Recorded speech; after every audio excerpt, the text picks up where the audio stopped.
By definition, a storyteller conveys events in words, images, and sounds, often by improvisation or embellishment. The Living Bread Radio Network presents The Storytellers with Tony Agnesi. Today you'll hear a faith-based, inspirational story that's both heartfelt and heartwarming. And now, let's meet today's storyteller with Tony Agnesi. Hi, this is Tony Agnesi, and welcome to this edition of The Storytellers. I want to remind you to follow the program, if you will, on Facebook and Twitter, and you can follow it at The Storytellers. And don't forget, while you're there, follow me at Tony Agnesi on Facebook, Twitter, YouTube, and Instagram. And while you're at YouTube, check out my new 5 Minutes with Tony series. We have 24 of those posted so far, and we post 2 new ones each week on Monday and Thursday, just some reflections on everyday life. Each week on the program, we feature an inspirational guest, and we discuss not only their personal faith and career journeys, but the ministries they share as both authors, speakers, bloggers, radio and television hosts, and today is no exception to that. Tony Kolenc is a retired lieutenant colonel from the United States Air Force Judge Advocate General Corps, spent 21 years doing that, and he's the author of the Harwood Mysteries, and it is a medieval historical fiction series, and it's geared for youth, and it's published by Loyola Press. Tony's full-time job is as a law professor and appellate advocacy. In addition, he writes a legal column on Practical Homeschooling magazine, and he writes and speaks all over the place. And Tony, wonderful having you with us. Thank you for joining us here on The Storytellers. Thank you, Tony. It's good to be here. I have a hard time of being, as I am, of connecting this legal guy with writing historical fiction. Tell me a little bit about the Harwood Mysteries and how they came about. Well, the Harwood Mysteries, it's currently a trilogy. We'll see if it goes on beyond there. But it's published by Loyola Press. And as you mentioned, it takes place in 12th century England. It's really historical fiction for middle schoolers and high schoolers. And it's about a boy named Zan and his best friend Lucy. And they wind up at a location called Harwood Abbey, which is in Yorkshire, England.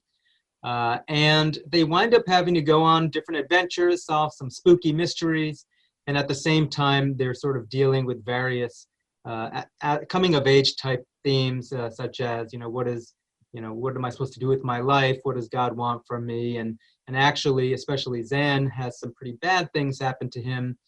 So he's also struggling with things like, why do bad things happen to good people, and, forgiveness and themes like that. The first book, actually, I'll show you the cover, is out already, Shadow in the Dark. And the other 2 books are due for release in 2021.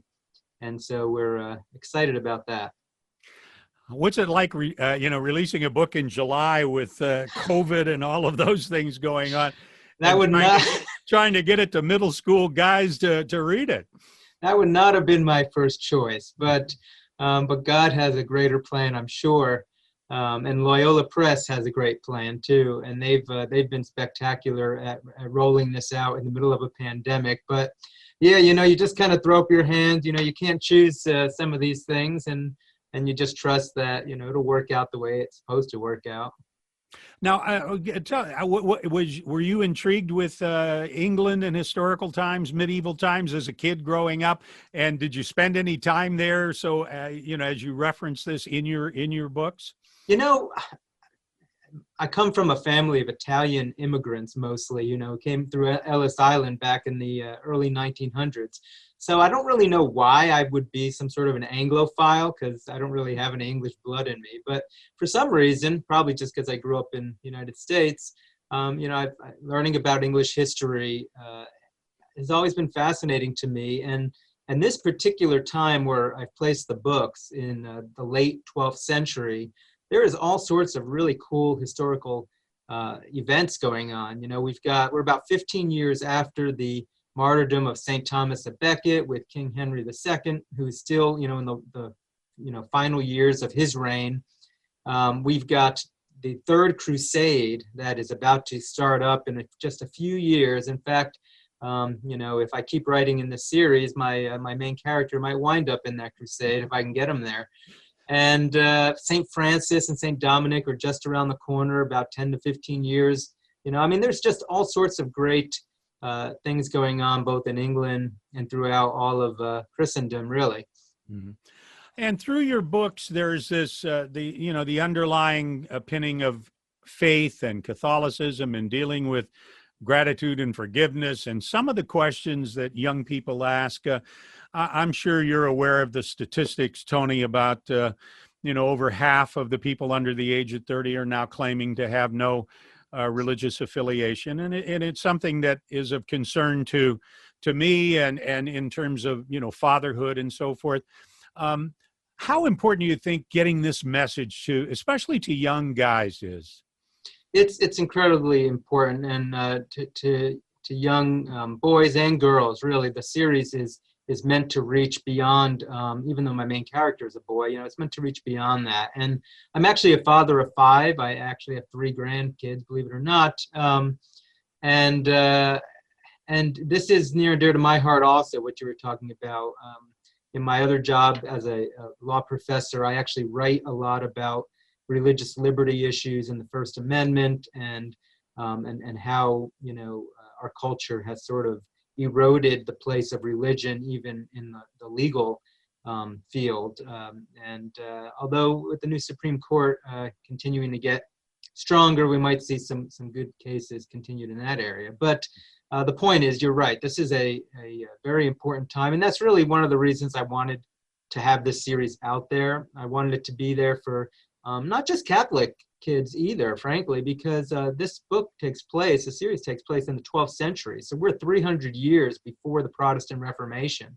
There really was no other Western form of Christianity at this time. And so I actually have had Protestant readers who kids love the series too, and their parents like it also. And frankly, it's not even meant to be a purely religious book. It takes place in an abbey, and there are, at that time, there is a lot of religious stuff going on. But really, it's meant to be just a book for young people, and a series for young people. And I would hope that any young person could relate to the themes that are in the book. Mm-hmm. And important themes they are as well. So here you are. You're with the Judge Advocate General Corps, and I know you teach law, and I know you write a lot. How do you go from that kind of writing, which I'm sure is very technical and very, to being a fiction writer, and then zeroing in on the specifics of, of kids in that middle school, early high school age? Sure. Well, you'd be surprised how many lawyers are closet novelists. I've been shocked at, the number of people I come across that when I mention that I'm a writer also, they have like novels that they've written also, some of which are, in work, some of them are published, some are not. I think there's something about lawyers and writing, because we're so tied to writing as part of our trade. And because so much of our writing is a little bit more formal, I just think it may be a creative release for a lot of lawyers. And for me, I always wanted to write. As a teenager, I have some very horrendously written stories, that were knockoffs of Star Wars and The Lord of the Rings, that I still have stuffed in a closet somewhere. So I've been writing my whole life. And but the reason this series came together, honestly, obviously I thank God and Loyola Press for really finding this and making it work. But the reason I really focused on this age group was because I did have children who were in their teenage years, and we were a homeschooling family. Like you mentioned, I write a legal column for Practical Homeschooling magazine. I still do now. So, it was important to me to want to have what I would almost want to call good literature for teenagers, but modern literature, something that is like the Harry Potter series, but that a family that might, have more, religious or family values would feel even more comfortable with than Harry Potter. Although, frankly, I think Harry Potter has a lot of very good things in it. But so that's how I focused on this particular series.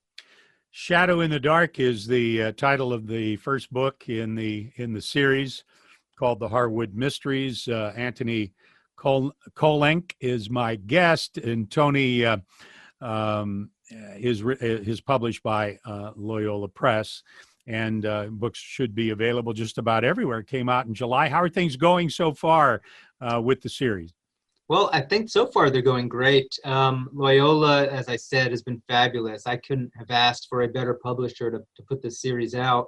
In fact, right before we went on the air today, their marketing people sent me some statistics from their, Facebook ads, and I mean, so they're very active. And frankly, the head of Loyola was recently interviewed, and she said the sales were robust. So that sounds good. I don't know. Yeah, robust is a good sound. Robust is a good word. So I liked hearing that. And they know that this is a series too. And I think the hope is going to be, especially as we come out of the pandemic and the other books start coming out, that, I can tell you what my hope is, that the series is going to be used in schools. Frankly, Loyola has great curricula that they market to both private Catholic and public schools. And so there's like a natural channel there. And, homeschoolers, Catholic schoolers especially, I think this would be a great series to complement their, history or English curriculum. And so what I'm really hoping is that parents, of kids in this age group will start, reading the book and say, what, this would be great. We should really have this in our classroom, and telling their teachers about it. I mean, I think that would achieve what I really wrote the series for. I wanted it to get in the hands of young people who were going to be dealing with these kinds of issues, but wanted a really good, fun, kind of spooky story to deal with in the process. And we know also that, maybe a year or two from now, somebody reads the second or third book, they enjoy it. They have a tendency to go back and, and read the first and second. So the sales kind of, for each book, kind of increase as the new one in a series comes out. That's been the case with with the nonfiction that I write. But as each book comes out, it kind of spawns some new interest in what was written before. That's the hope. Tony, on the show, I like to kind of, since the show's the storytellers, I like to find out some personal stories as well. Obviously, you're a member of the Catholic Writers Guild and have a strong faith. And I really would like if you'd take a few minutes, if you could, and just kind of share with us your faith journey growing up and to today. Sure. Well, I grew up in New Jersey. As a cradle Catholic, really. My mother was, I would say, my strongest faith influence. She was the one that brought the kids to church and this type of thing. I went to Catholic schools for elementary school and an all-boy Salesian Catholic high school in Paterson, New Jersey, which is no longer there, unfortunately, Don Bosco Tech. But so I kind of grew up around Catholicism, and I was involved in youth groups and this type of thing. And when I was in my late teens, two things happened. Number one is I started having children, and my wife and I, had two of our kids, I think, by the time we were 20, basically. And at that same time, I also fell away from the Catholic Church. I actually started going, my wife and I started going to a Bible church, like a born-again Christian kind of situation. And as much as I'd grown up in the church, and you would think I would have understood a lot of it, I really don't think I really was connecting with it or fully appreciated it. And so my journey sort of left the church for a few years. And I'm not sure, maybe I'd still be gone from the church, except I took a job probably when I was about 20, and was working with this guy who was a strong Catholic in his 20s also. And I was like, you know what, I'm gonna start having a conversation with this guy, and I'm gonna convert him so he could see the error of his ways. And so we sort of started having a dialogue, and he introduced me to the Apostolic Fathers and to history, to a book by Carl Keating that Catholic Answers puts out called Catholicism and Fundamentalism or something like that. Mm-hmm. And when I started, reading on my own and opening my mind and my heart a little bit, I realized that actually my road had no choice but to come back to the church. Because really, once you know church history, it's hard to stay away at that point. because history doesn't make a lot of sense otherwise. And so I did come back to the church. Around that same time, I joined the Air Force, and and it's been a rocky struggle. Faith is always an up and down thing, and life throws a lot of curveballs at us. And I think that might be another reason why, I like the series that I'm writing here, is because it allows my characters to kind of struggle a little bit with their faith also, when bad things happen. I forgot to mention, my father actually died when I was in 7th grade, very young. He was 57. And so I also sort of grew up, my teen years without a father. And so, all of us suffer loss in some way or other. And I think that, has impacted how I write, and even how I've written this series, because I think, frankly, all of our kids nowadays, they're dealing with some sort of loss in their lives, whether it's the loss of a parent to death, or loss of parents to divorce, or just loss of friends, or moving around. I mean, we have a portable concept. 40 million kids in the United States with no father figure or father in the household, and in the African American community, it's almost 80%.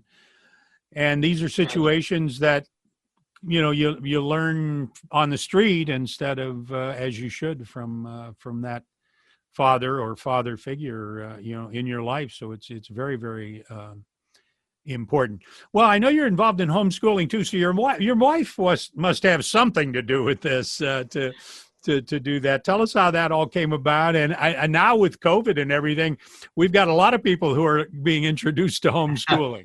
Yes, that's right. That's, just like that, we're all homeschoolers overnight. But my youngest is actually now a sophomore in college.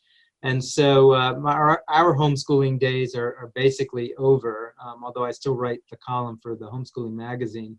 But yeah, my wife was extremely influential. She is my strongest critic, as you might imagine, as any good wife would be. And so whenever I have some new thing I'm writing, and if I think it's amazing and just eye-wateringly good, I just have to let her read it, and then she disabuses me of that. And I say that sort of with tongue in cheek, but the reality is I can't tell you how much I've modified my stories, and even in this series, through her input. And frankly, the other person who's had the most influence on the series is my son, who is now in his 20s. But he was sort of around at the beginning when I was writing it also, and he gave me a lot of great feedback and great ideas. In fact, the third book, I entirely changed the ending after I previewed the ending to him, and his response was, "Dad, you can't end the book this way. You need to change this." And then I did that. And again, he has really keen senses, just an appreciation for art and storytelling himself. And so even now, I let him read my writing, and he still gives me great feedback. Whenever I interview writers, a lot of times I'll get questions afterwards, and it's like, for the young aspiring writers out there, or old aspiring writers, they have this story in their mind, right? How do you, what are some of the things you have to do to get it from here onto paper, Tony? Well, what I like to tell young people, because I've got a pile of unfinished manuscripts, both from my teenage, 20s, 30s, 40s, you name it, I've got unfinished manuscripts, and so do most authors, because we all want to write the great American novel, it seems. I actually like to encourage young people to write short stories, because when they write short stories, they can hone their writing skills, and they can actually see the end of the story and get it accomplished. And frankly, short stories are very interesting. In fact, I just wrote one for an anthology that Catholic Teen Books is putting out next year for St. Patrick's Day. Mm-hmm. And, I really appreciate the ability to, write something in a short stint. And, for young people, it's too easy to get discouraged, I think. And so if they take on the big novel, many of them won't get it done, and then they may kind of fall away from writing because they just get discouraged. So I would say start with some short stories, read some books on the craft. None of us, or most of us, are not natural writers. As much as I thought I was a great writer, my friends in the Catholic Writers Guild over the years have really taught me how to write fiction. And it turns out that I didn't know all that much after all when I started, and I'm still learning now. So don't be discouraged. You just got to keep going. Find other writers to to encourage you. I like the fact that I'm in the Catholic Writers Guild, because these are other people who also appreciate that a lot of us are writing for varied purposes, including just trying to use the talents God gave us. So find other people and read, and don't get discouraged. Yeah. My storyteller series started out, I didn't know how I could ever write a book. And somebody once said to me, can you write 750 or 1,000 words? And I go, yeah, well, just write 50, do that 50 times and you've got That's a book. right. And 3 books later, and I'm not much of a writer at all. Just ask anybody who's edited anything of mine. There's generally more red ink than black, but we get it done and get through it. On the subject of homeschooling, I had one question. With everything going on now in education and with the political climate and so forth, do you see anything that may be important to note about homeschooling in terms of the law and legal parts of that? I know that's a part of your expertise. Yeah, I mean, well, thankfully in the United States, homeschooling is legal in every state, and through various lobbying organizations such as the Homeschool Legal Defense Association, we've really blown open the doors on homeschooling and legality in this country in the last 50 years. And so the good news is pretty much anyone can homeschool anywhere with a high degree of freedom. And so that's great. There also are a lot of public schools going online. I know Florida, where my family and I live some of the time, is Florida Virtual School was one of the early schools out there, and it's a public online school. And so some homeschoolers use it. Their kids stay home and do it. And some people say, well, that's not really homeschooling because you've got teachers out there who are teaching your kids. But it's more like homeschooling than not like homeschooling. And there's a lot of that out there too. So there's just so many opportunities for parents. And it's not like the old days where you had to have, even a parent staying home, from work. Now there's so much flexibility in doing these things that you can really, as we are now finding out, right? You can fit this into your lifestyle no matter how it is. Yeah, we've been forced to make that accommodation. Tony, tell our viewers and listeners where they can see more on you, websites and social media and so forth. Where can they not only find out more about the Shadow in the Dark, but also about you and some of the other work you're doing? Yeah, sure. Thank you. The good news is my name is very unique, right? Antony Kolenc, no H in Antony. There's not too many people out there with that name. And so you can Google me and find just about everything you need. I have a website, antonykolenc.com. I have Twitter and Instagram and some Facebook pages for the Harwood Mysteries, and also a separate author page. So all those things are out there. And so it's not hard to find. The books are, of course, available not only through Loyola, but on Amazon and Barnes & Noble and ChristianBook.com and all sorts of places. But I always like to put a plug in for your local Catholic bookstore, because we know how much they're hurting. And I would love to see my book on their shelves. And I would love to see anybody who wants to buy it, go to your local Catholic bookstore and just ask them to get you a copy and to stock it. And it's kind of a win-win, because they are definitely struggling with COVID also, and already bookstores across the board, but Catholic bookstores especially have been struggling over the years. So why not give them our business too? And our radio broadcast is sponsored in part by CatholicBook.net.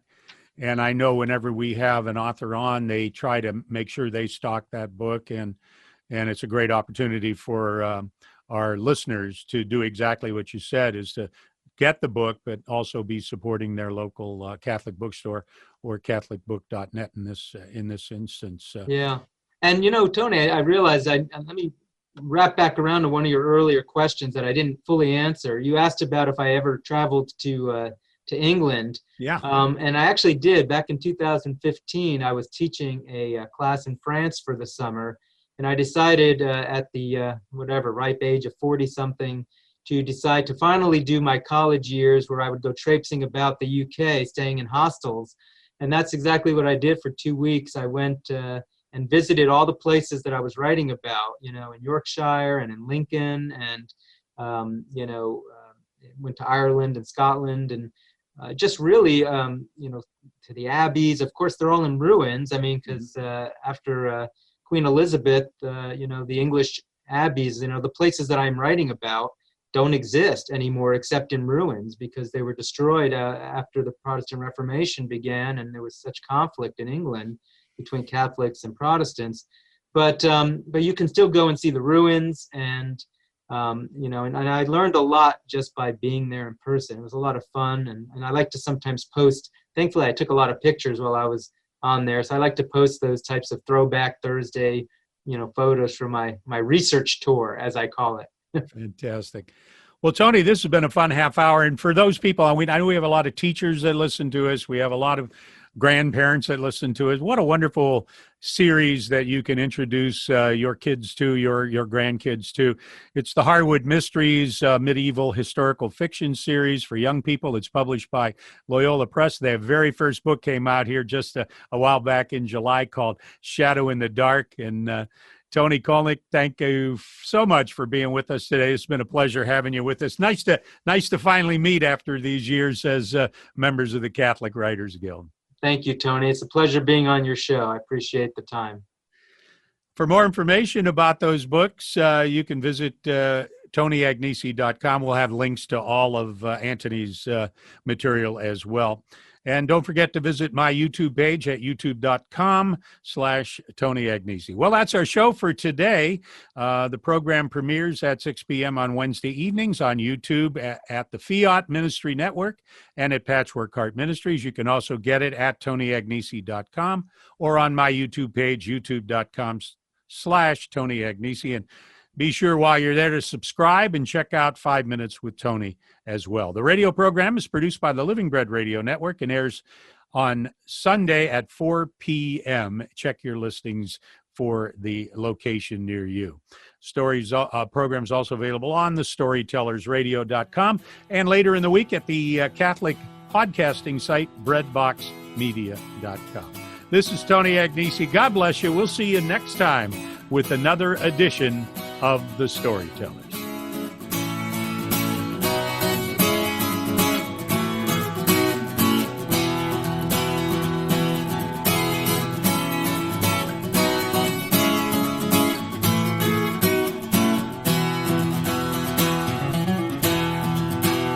We hope you've enjoyed today's edition of The Storytellers with Tony Agnesi.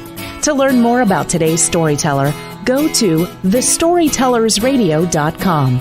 There you can subscribe to the podcast and hear all of our past shows. And join us again next week at this same time for The Storytellers with Tony Agnesi.